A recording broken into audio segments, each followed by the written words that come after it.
Okey, untuk soalan yang kelima, solve, selesaikan persamaan indeks ini.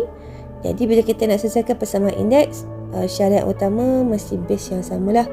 Kalau base yang tak sama, kita kena tukar kepada bentuk log.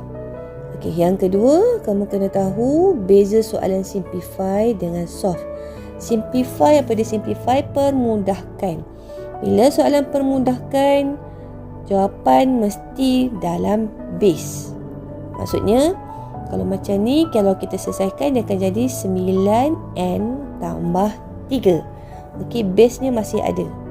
Tapi, kalau soalan solve, selesaikan, dia mesti ada persamaan. So, bila ada persamaan, kita akan tengok baliklah. Kalau persamaan indeks tu ada 3 syarat, ada 3 cara, 3 kaedah. So, kalau macam ni, n-nya pada indeks, base-nya dah sama. Jadi, jawapan tu akan jadi n sama dengan 3. So, kita hanya akan tulis nilai. Kita tak akan tulis dah base tu. Okay. So, sama lah macam soalan ni.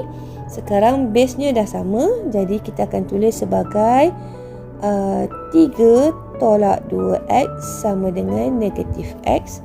Okey, kumpulkan x dengan x, nombor dengan nombor. Okey, so sekarang kita kena pindah.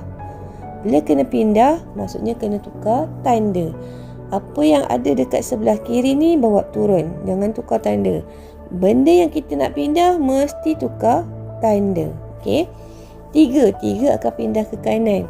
So, sini sebenarnya dia positif 3. So, bila pindah dia akan jadi negatif 3. So, negatif 2 tambah 1.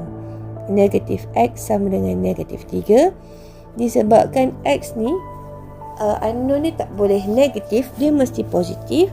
So, cara yang paling senang, saya selalu guna istilahnya tukar tanda. Maksudnya, daripada negatif tukar jadi positif. So, kita akan dapat kat sini x sama dengan 3.